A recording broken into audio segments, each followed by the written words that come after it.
नमस्कार दोस्तों, एक बार फिर से आप सभी का स्वागत है हमारे YouTube channel education for India में। हम आप लोगों को पिछले वीडियो में क्लास 9 के NCERT एंड CBSE के जो हिंदी का सिलेबस है उसमें जो क्लास 9 का कीर्ति का भाग 1 का चैप्टर 1 है इस जल प्रलय में, उसके सारांश के बारे में बताए थे। यदि आपने हमारा वो वीडियो नहीं देखा है तो आपको वीडियो को लास्ट में उसका लिंक या तो हमारे डिस्क्रिप्शन बॉक्स में उसका लिंक मिल जाएगा, आप देख लीजिएगा। आज हम आप लोगों को अध्याय 2 मेरे संग की औरतें इसके सारांश के बारे में बताएंगे। तो चलिए शुरू करते हैं। अध्याय 2 मेरे संग की औरतें का सारांश।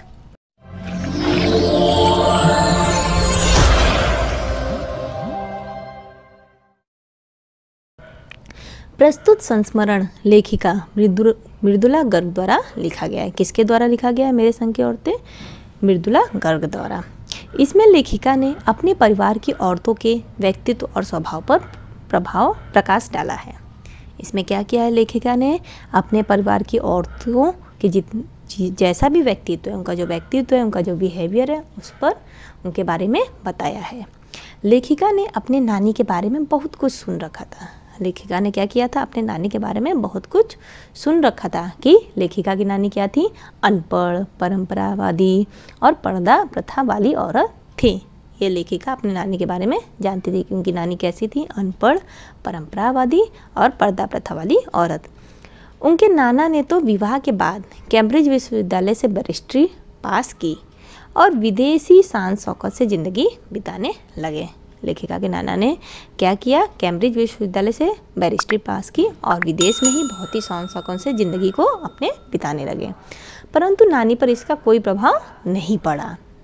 अतः नानी ने अपनी पुत्री की शादी की जिम्मेदारी अपने पति के एक मित्र स्वतंत्रता सेनानी प्यारे लाल शर्मा को सौंप दी कि वे अपने बेटी की शादी आज़ादी के सिपाही से करवाना चाहती हैं। अतः लेखिका की माँ की शादी एक स्वतंत्रता सेनानी से हुई। वे अब खादी की साड़ी पहना करती थी जो उनके लिए असहनीय थी। लेखिका ने अपनी माँ को कभी भारतीय माँ जैसा नहीं देखा था। वे घर परिवार और बच्चों के खान पान आदि में ध्यान नहीं देती थी। उनके पुस्तकें पढ़ने और संगीत सुनने का शौक था। उनमें 2 गुण मुख्य थे। पहला, कभी झूठ न बोलना, और दूसरा, वे एक की गोपनीय बात को दूसरे पर जाहिर नहीं होने देती थी। इसी कारण उन्हें घर में आदर तथा बाहर वालों से दोस्ती मिलती थी। लेखिका की परदादी को लीक से हटकर चलने का शौक था। उन्होंने मंदिर में जाकर विनती की कि उनकी पतोहू का पहला बच्चा लड़की हो। उनकी यह बात सुनकर लोग हक्के बक्के से रह गए थे। ईश्वर ने उनके घर में पूरी 5 कन्याएं भेज दी। एक बार घर के सभी लोग घर से बाहर एक बारात में गए हुए थे और घर में जागरण था। अतः लेखिका की दादी शोर मचने की वजह से दूसरे कमरे में जाकर सोई हुई थी। तभी चोर ने क्या की? सेंध लगाई और उसी कमरे में घुस गया। परदादी की नींद खुल गई। उन्होंने चोर से एक लोटा पानी मांगा। बूढ़ी दादी के हट के आगे चोर को झुकना पड़ा और वह कुएं से पानी ले आया।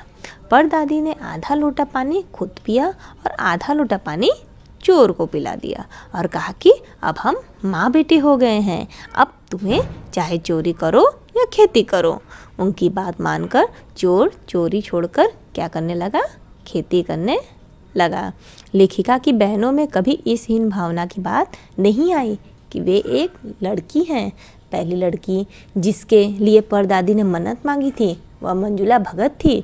दूसरे नंबर की लड़की खुद लेखिका मृदुला गर्ग, घर का नाम उमा थी। तीसरी बहन का नाम चित्रा और उसके बाद रेणु और अचला नाम की बहनें थीं। इन 5 बहनों के बाद एक भाई राजीव था। लेखिका का भाई राजीव हिंदी में और अचला अंग्रेजी में लिखने लगी और रेणु विचित्र स्वभाव की थी। वह स्कूल के वापसी के समय गाड़ी में बैठने से इनकार कर देती थी और पैदल चलकर ही पसीने से तर होकर घर आती थी।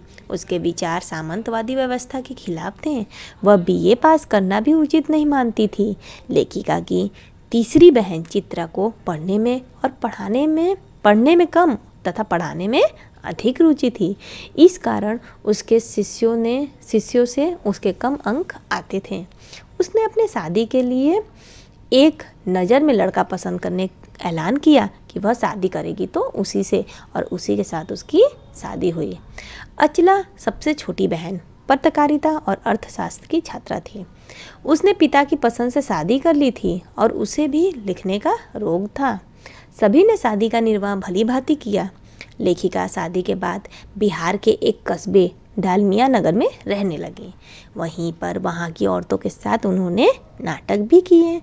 इसके बाद मैसूर राज्य के कस्बे बागलकोट में रहीं। वहाँ लेखिका ने अपने बलबूते पर प्राइमरी स्कूल खोला, जिसमें उनके और अन्य अफसरों के बच्चों ने अपनी पढ़ाई की तथा भिन्न भिन्न शहरों के अलग अलग विद्यालयों में दाखिला लिया।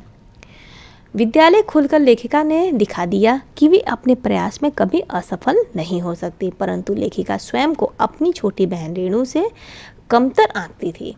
वे एक अन्य घटना का स्मरण करते हुए लिखती हैं कि दिल्ली में 1950 के अंतिम दौर में 9 इंच तेज बारिश हुई तथा चारों तरफ पानी भर गया। रेणु की स्कूल बस नहीं आई थी। सबने कहा कि स्कूल बंद होगा, अतः वह स्कूल ना जाए, किंतु वह नहीं मानी। अपनी धुन की पक्की वह 2 मील पैदल चलकर स्कूल गई और स्कूल बंद होने पर वापस लौट कर आई। लेखिका मानती थी कि अपनी धुन में मंजिल की ओर चलते जाने का और अकेलेपन का कुछ और ही मजा होता है। तो ये था समीक्षा मेरे संग की औरतें का। ये अध्याय 2 का है, क्लास 9 का, कृतिका भाग 1 पुस्तक से। तो आपको हमारा वीडियो कैसा लगा हमें कमेंट बॉक्स में ज़रूर बताएं।